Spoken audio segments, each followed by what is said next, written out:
जय हिंद। दोस्तों, हमारी कंट्री में एक टाइम ऐसा था जब एजुकेशन सेक्टर में कोचिंग वर्ड एग्जिस्ट भी नहीं करता था। किसी को पता भी नहीं था कि कोचिंग होती क्या है। बट जैसे जैसे कंपटीशन बढ़ता चला गया, कोचिंग इवॉल्व होती चली गई।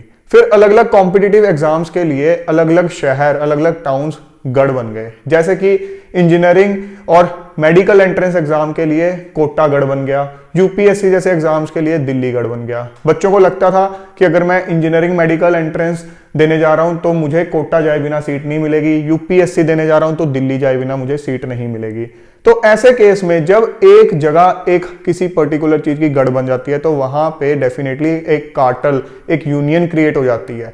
सो एजुकेशनल इंस्टीट्यूट्स की एक यूनियन क्रिएट होगी तो वहां उस केस के अंदर फीस एक पर्टिकुलर लेवल से कोई इंस्टीट्यूट कम नहीं करता है, क्योंकि सबको पता है कि ये सेंटर है तो सारे के सारे बच्चे यहीं आएंगे। धीरे धीरे क्या हुआ कि ये जो मेन शहर है यहां से निकल के कुछ कोचिंग इंस्टीट्यूट्स छोटे छोटे शहरों में भी पेनिट्रेट करने लग गए। सो उस केस के अंदर थोड़ी सी फीस घटी और कुछ बच्चों को ये फायदा हुआ कि अगर वो दिल्ली या कोटा जैसे शहर में नहीं जा सकते तो उनके शहर में वो कोचिंग अवेलेबल हो सकती थी। ऑल्दो विलेजेस में फिर भी नहीं हो पाई, रिमोट एरियाज में फिर भी नहीं हो पाई। फिर ऑनलाइन कोचिंग का ट्रेंड आया जो कि पूरे इंडिया में हर जगह पेनिट्रेट कर पाई। और ऑनलाइन कोचिंग के अंदर क्योंकि रिसोर्सेज जो रिक्वायर्ड होते हैं वो कंपैरेटिवली कम होते हैं ऑफलाइन कोचिंग के कंपैरिजन में, अगर आप देखोगे, और जो पेनिट्रेशन होती है, जो नंबर ऑफ स्टूडेंट्स जो जुड़ सकते हैं वो बहुत ज्यादा होते हैं, कई गुना ज्यादा होते हैं। तो कॉस्ट को अगर घटा भी दिया जाएगा तो प्रॉफिट मार्जिन पे इतना असर नहीं पड़ेगा, हो सकता है प्रॉफिट फिर भी बूम करे। सो ऑनलाइन कोचिंग के अंदर स्कोप था कि उस कॉस्ट को काफी हद तक घटा दिया जाए। अब ऑनलाइन कोचिंग के अंदर एक ट्रेंड चल पड़ा है, एक कंपटीशन चल पड़ा है कि एक कोचिंग प्रोवाइडर ये बोलता है कि मैं इतने में पूरा कोर्स दूंगा, फिर कुछ टाइम के बाद दूसरा एक आपको सुनने में आएगा कि वो कह रहे हैं कि मैं इससे कम में दूंगा। सो एक होड़ सी चल पड़ी है। और ये सिर्फ एक कॉम्पिटिटिव एग्जाम की बात नहीं कर रहा हूं मैं, इन जनरल किसी भी कॉम्पिटिटिव एग्जाम की बात कर रहा हूं, चाहे वो यूपीएससी, चाहे वो जेई, चाहे नीट। सो अब एक ट्रेंड ये चल पड़ा है कि मिनिमम कॉस्ट कौन देगा। तो ऐसे केस में मेरे पास कई बार क्वेरीज आती हैं कि सर अगर ये पर्टिकुलर एक ऑर्गेनाइजेशन हमें इतने कम में एक यूपीएससी की कोचिंग या जेई की कोचिंग दे रही है तो क्या वो हमें क्वालिटी इंश्योर कर सकते हैं उतने प्राइस के अंदर। सो इस चीज को समझने के लिए हम एक एग्जाम्पल कंसिडर करते हैं, हम एक एनोलॉजी लेते हैं। मान लो आपको हेडेक रहने लग गया है आपको, या लोअर बैक पेन रहने लग गया, कोई हेल्थ प्रॉब्लम होगी आपको। अब आपके घर वालों को पता चलेगा, आपके मम्मी पापा को पता चलेगा, डेफिनेटली वो काफी परेशान होंगे, इधर उधर से पूछेंगे कि मेरे बेटे को लोअर बैक पेन रहने लगी या सर में दर्द रहने लग गया है। तो हो सकता है कोई उनको एडवाइस कर दे कि यहीं पास में एक आयुर्वेदिक दवाई देने वाले बाबा जी रहते हैं या देसी इलाज बताने वाले बाबा जी रहते हैं, उनको बहुत सालों का एक्सपीरियंस है, तो उनसे एक बार जाके कंसल्ट कर लो।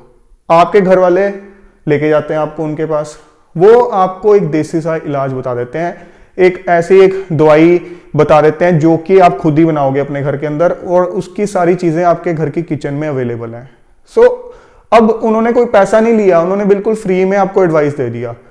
अब आपके मम्मी पापा का, आपके पेरेंट्स का हो सकता है इतना ट्रस्ट उस चीज पे ना आए, क्योंकि जेब में से पैसे तो निकले नहीं, हो सकता है आपका भी ना आए क्योंकि फ्री में एडवाइस मिल गया है। और ऐसे कैसे हो गया कि मेरे को तो काफी देर से परेशानी रह रही है कि मेरे घर की फ्री की चीजें जो हैं वो मेरा इसका इलाज कर देंगी। सो हो सकता है आप इलाज वो स्टार्ट करो बट पूरे दिल से ना करो या बिल्कुल ही ना करो, और आसपास के लोग कहने लग जाएं कि आप इतनी लाइटली क्यों ले रहे हो इस प्रॉब्लम को। आपके रिलेटिव्स कह सकते हैं ये तो बहुत बड़ी प्रॉब्लम है, इसको इग्नोर मत करो, ऐसे किसी देसी इलाज के चक्कर में मत पड़ो। तो वो कहेंगे कि जाके एक बड़े हॉस्पिटल में दिखाओ। तो आपके पेरेंट्स आपको एक बड़े हॉस्पिटल में ले जाएंगे। अब बड़े हॉस्पिटल में जब आप गए तो हो सकता है आपकी जो प्रॉब्लम है वो इतनी कॉम्प्लिकेटेड ना हो। डॉक्टर को आपकी जो मेडिकल हिस्ट्री उसने पूछी और उसके बाद उसको ये तो पता चल गया कि आपकी प्रॉब्लम इतनी कॉम्प्लिकेटेड नहीं है, बट क्योंकि आप एक बड़े हॉस्पिटल में गए हो तो उन्होंने पैसे तो आपसे बनाने हैं, तो आपको बड़े बड़े टेस्ट लिख के देंगे कि ये तो बड़ी मेजर एक इशू हो सकता है। अगर रिपोर्ट्स गलत आई तो हमें सबसे पहले कंफर्म करना पड़ेगा कि कोई बड़ा मेजर इशू तो नहीं है, तो बड़े बड़े टेस्ट, महंगे महंगे टेस्ट करवाए जाएंगे। और अगर उनको ये पता चल गया कि आपकी मेडिकल इंश्योरेंस भी है तो उस केस में हो सकता है चाहे आपके टेस्ट ठीक भी आए तो आपकी सर्जरी कर दी जाए। और इतना होने के बाद भी, महंगी महंगी दवाइयां लेने के बाद, सर्जरी करवाने के बाद भी आपको लगेगा कि मेरी तो प्रॉब्लम फिर भी सॉल्व नहीं हुई है।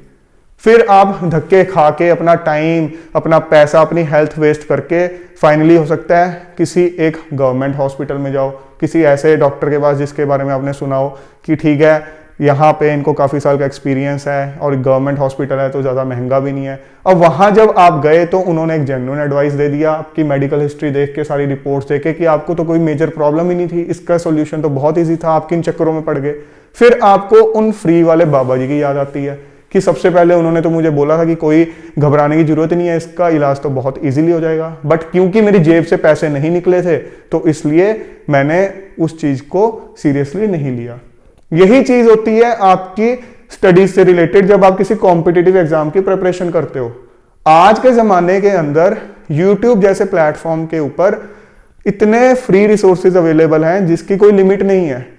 हर टॉपर अपने हिसाब से गाइडेंस देता है कि मैंने कौन से रिसोर्सेज रेफर किए, क्या स्ट्रेटेजी अडॉप्ट की। आपके पास मल्टीपल रिसोर्सेज हैं, मल्टीपल आपको टॉपर से गाइडेंस मिल सकती है, बट फ्री की गाइडेंस किसी को रास नहीं आती है क्योंकि लगता है ये तो फ्री में मिल रही है। जो बंदा 2 लाख रुपए खर्च रहा है वो कुछ स्पेशल गेन कर रहा होगा, तो ये फ्री की गाइडेंस तो सबको मिल रही है, मुझे तो कुछ स्पेशल चाहिए। तो ये फ्री के बाबा जी का ज्ञान तो आपको पहले डाइजेस्ट होता नहीं है, फिर आप अपने पॉकेट खाली करते हुए बड़े इंस्टीट्यूट्स के पास जाते हो। अब आप जब इन बड़े इंस्टीट्यूट्स में जाओगे तो हॉस्पिटल की तरह ही यहाँ पे भी आपका एक टेस्ट लिया जाएगा, स्कॉलरशिप टेस्ट जिसको आप बोल सकते हो। सो ये कहा जाएगा आप पहले ये टेस्ट दो, हम देखेंगे कि आपका कैलिबर किस लेवल का है, आपका आईक्यू किस लेवल का है। अगर आपका बहुत अच्छा होगा तो आपको हम स्कॉलरशिप देंगे, 100% देंगे, 80% देंगे और आपको बेस्ट बैच में रखेंगे। नहीं तो आपके लेवल के हिसाब से आपको बैच में रखेंगे, धीरे धीरे आपको प्रमोट करेंगे। सो इस तरह से आपको एक बैच अलॉट कर दिया जाएगा और वहां पे कई 100 बच्चों के बीच में आप बैठे होगे विदाउट एनी पर्सनल अटेंशन, और कहीं ना कहीं मोस्टली बच्चे भीड़ में खोके रह जाते हैं, फिर परेशान होते हैं, टाइम खराब करते हैं अपने, हो सकता है स्ट्रेस के अंदर हेल्थ भी खराब करें, पैसा तो खराब कर ही चुके हैं। फिर किसी छोटे कोचिंग इंस्टीट्यूट में आएंगे जहां पे ज्यादा बच्चे नहीं होंगे, किसी ऐसे टीचर के पास आएंगे जो कि आपको पर्सनल अटेंशन भी दे सकता है। अब जब आप उसको अपनी प्रॉब्लम बताओगे कि मैं किस प्रॉब्लम से जूझ रहा था जिसकी वजह से मैंने कोचिंग ज्वाइन की और मेरी वो प्रॉब्लम उल्टा बढ़ गई, मेरे अंदर वो डर बढ़ गया, क्योंकि कोचिंग इंस्टीट्यूट वाले तो डर बढ़ा ही देंगे जैसे हॉस्पिटल वालों ने बढ़ाया था कि ये तो एग्जाम बहुत बड़ा एग्जाम है, ये ऐसे नहीं निकलेगा। क्योंकि अगर वो आपके अंदर डर नहीं डालेंगे आप अपनी जेब से पैसे नहीं निकालोगे। हॉस्पिटल वाले जब तक आपके अंदर डर नहीं डालेंगे तब तक आप टेस्ट नहीं करवाओगे, सर्जरी नहीं करवाओगे। इसी तरह से अब आपके अंदर और डर भर गया है, आप डर निकालने गए थे बट आपके अंदर और डर भर गया है। बट अब उस जो छोटे कोचिंग इंस्टीट्यूट पे आप गए हो वहां पे एक अच्छा टीचर आपको मिला, तो वहां पे उसने आपको गाइडेंस दी, आपको कुछ चीजें बताई, फिर आपको फ्री वाले यूट्यूब बाबा जी की याद आई कि ये चीजें तो फ्री में यूट्यूब जैसे प्लेटफॉर्म से भी अवेलेबल थी। तो वही की वही कहानी है, जो मेन रिक्वायरमेंट है वो है कि आपको एक अच्छी मेंटोरशिप मिले, आपको एक अच्छी गाइडेंस मिले।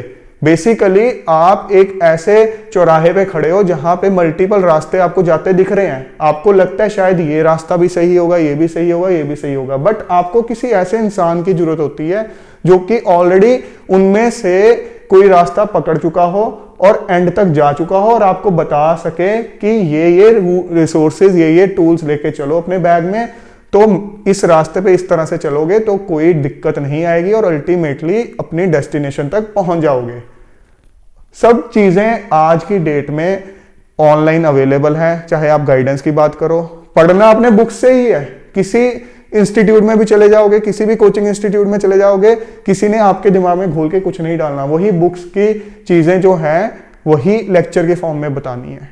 ऐसा नहीं है कि कोचिंग कोई भी नहीं ले सकता या नहीं लेनी चाहिए किसी को भी। कुछ बच्चे ऐसे होते हैं जिनको कोचिंग लेनी चाहिए, क्योंकि उन बच्चों का टेम्परामेंट ये होता है कि उनके ऊपर लगातार एक मॉनिटरिंग रहनी चाहिए, तभी वो काम करते हैं। अपनी अपनी नेचर होती है। जैसे हम कहते हैं ना कि अगर आपका कोई मेडिकल आपका इलाज होना है तो उसके लिए आपकी एक मेडिकल हिस्ट्री पता होनी चाहिए, वैसे ही एजुकेशन के अंदर अगर आपने किसी एग्जाम की तैयारी करनी है तो उससे पहले आपकी एकेडमिक बैकग्राउंड पता होनी चाहिए कि आप किस माहौल में आज तक पढ़े हो, किस तरह से आपकी ग्रास्पिंग पावर रही है, किस तरह से आपका आउटपुट रहा है। सारी चीजों के हिसाब से कई बच्चे ऐसे होते हैं जिनको ये चीज जरूरी होती है कि लगातार उनकी मॉनिटरिंग हो, लगातार उनको पुश मिलता रहे। कुछ बच्चे ऐसे होते हैं जो सेल्फ मोटिवेटिंग होते हैं, उनको होता है बस मुझे रिसोर्सेज पता चल जाए, उसके बाद मैं खुद को मोटिवेट करता रहूंगा, मुझे किसी चेक की जरूरत नहीं है। सो जो बच्चों को जरूरत है उनको लेनी भी चाहिए, ऐसा कुछ नहीं है। बट ये कोई थंब रूल नहीं बन जाता कि इस एग्जाम की तैयारी कर रहे हो तो बिना कोचिंग के नहीं होगा। रिसोर्सेज आपको पता है तो उसके बाद आप डेफिनेटली कर सकते हो। बट यस, कुछ एक चीजें होती हैं जिसके लिए एक आप कह सकते हो आप किसी कोचिंग इंस्टीट्यूट की मदद ले सकते हो, लाइक मॉक इंटरव्यूज। क्योंकि आईएएस का इंटरव्यू जब आप फेस करने जा रहे हो, मैं आपको कभी भी नहीं कहूंगा कि आप ठीक है अपनी तैयारी आपने कर ली, घर में ही आप एक शीशे के सामने खड़े होकर बोल के देख लो। नहीं, आपको कुछ मॉक इंटरव्यूज देनी चाहिए। तो वो एक ऐसी चीज है जिसका इलाज डेफिनेटली जरूरी है, तो उस चीज के लिए आप जाओ। प्रॉब्लम क्या है उस पर डिपेंड करता है ना कि आपकी प्रॉब्लम क्या है। आपकी प्रॉब्लम है कि आप इंटरव्यू पैनल को अच्छे से फेस नहीं कर सकते, तो उसके लिए डेफिनेटली जाओ। आपकी प्रॉब्लम यह है कि आपको आंसर राइटिंग नहीं पता कि मुझे किस तरह से आंसर लिखने हैं, मेरे कोई आंसर इवेल्युएट कर दे, ठीक है, आप एक ऐसे इंस्टीट्यूट में मॉक टेस्ट सीरीज ज्वाइन करो जो कि आपको अच्छा फीडबैक भी दें। ये नहीं है कि सिर्फ आपने क्वेश्चंस के आंसर लिखा है, उसके बाद आपका जो फीडबैक है वो प्रॉपर नहीं है। कोई अच्छा टीचर उनको इवेल्युएट करे, आपको फीडबैक दे। तो प्रॉब्लम को देखो कि आपकी प्रॉब्लम हॉस्पिटल जाने वाली है कि या घर का देसी इलाज ही चल जाएगा। और आजकल देसी इलाज बहुत फ्रीली अवेलेबल है। चाहे आप मेरे वीडियोस रेफर करो, किसी और यूपीएससी का जो एग्जाम किसी ने क्रैक किया है उसके रेफर करो, बहुत रिसोर्सेज अवेलेबल है। मैं ये नहीं कहूंगा कि मेरे ही बेस्ट हैं, बहुतों के और के भी बेस्ट हैं। बट अब आपको देखना है कि आपकी प्रॉब्लम क्या है और क्या वो उस चीज से एड्रेस हो सकती है। ये नहीं सोचना है कि पैसे जब तक नहीं निकलेंगे तब तक कुछ नहीं होगा। और रही बात इसकी कि कोई कोचिंग महंगी है मैं वो ज्वाइन करूं या सस्ती ज्वाइन करूं, सस्ती वाली वर्थ है या नहीं है, जो मेन चीज है वो ये है जो आपकी प्रॉब्लम है पहले आपने उसको आइडेंटिफाई किया, फिर आपने ये देखना है कि जिस कोचिंग को मैं ज्वाइन कर रहा हूं क्या वो उस चीज को एड्रेस करेंगे, क्या मुझे एक पर्सनल गाइडेंस, एक पर्सनल मेंटोरशिप मिलेगी, क्या कोई ऐसा इंसान होगा जो मेरे ऊपर नजर रख के मेरी गलतियों को बताएगा कि मैं सही कर रहा हूं या गलत कर रहा हूं, या जस्ट मैं क्लास में बैठ के लेक्चर सुन के आ जाऊंगा या लैपटॉप की स्क्रीन खोल के लेक्चर सुन के आ जाऊंगा। क्योंकि आज की डेट में जब आप बुक्स पढ़ रहे हो, न्यूज़पेपर पढ़ रहे हो, कोई भी डाउट आ रहा है आप गूगल करो, हर चीज अवेलेबल है, हर चीज के रिगार्डिंग वीडियो अवेलेबल है, ग्राफिक्स की फॉर्म में आपको चीजें समझ में आती हैं। जब हम तैयारी करते थे उस टाइम इतने रिसोर्सेज अवेलेबल नहीं थे, बट आज की डेट में बहुत रिसोर्सेज अवेलेबल है। सो दोस्तों, सारे के सारे इंग्रेडिएंट्स आपकी प्रिपरेशन के आपके घर की किचन के अंदर ही हैं। घर की दाल मखनी सबसे हेल्दी होती है, टेस्टी भी सबसे बड़ी ज्यादा होती है। आपका कई बार घर से बाहर खाने का मन होता है तो आप ढाबे पे जाके खा लेते हो, कंपैरेटिवली महंगी होती है। और जब आपको होता है कि नहीं मैंने तो हाई फाई तरीके से खानी है, मैंने तो जेब में से पैसे खर्च के खानी है, तो आप जाते हो 5 स्टार होटल में जहां की दाल मखनी सबसे ज्यादा अनहेल्दी होती है, फिर भी आप जबरदस्ती तारीफ करके आते हो क्योंकि आपकी जेब से कई गुना ज्यादा पैसे लगे होते हैं। सो आई होप आप समझ गए हो कि क्या इंपॉर्टेंट है जब भी आप कोचिंग ज्वाइन करने का डिसीजन लेते हो, क्या क्या चीजें आपको देखनी है। सो फ्रेंड्स, आई होप आज के सेशन से आपकी इस चीज के रिगार्डिंग बिल्कुल क्लैरिटी हो जाएगी कि आपको कोचिंग ज्वाइन करनी है या नहीं करनी। अगर करनी है तो कौन सी वाली करनी है। डेफिनेटली बहुत से टीचर्स ऐसे हैं जो बहुत अच्छे हैं, उनके कोचिंग इंस्टीट्यूट जब आप ज्वाइन करोगे, उनसे इंटरेक्ट करोगे तो उनके लाइफ एक्सपीरियंस से बहुत कुछ चीजें सीखते भी हो। बट फाइनली यही डिपेंड करता है कि आपका गुरु कौन है, आपका मेंटोर कौन है और क्या आपका उसके साथ कोई पर्सनल इंटरेक्शन हो पा रहा है या नहीं हो पा रहा है। सो फ्रेंड्स, जल्द मिलेंगे एक और नए और इंपॉर्टेंट सेशन के साथ। Till then keep grinding yourself and stay fit and healthy. Jai Hind.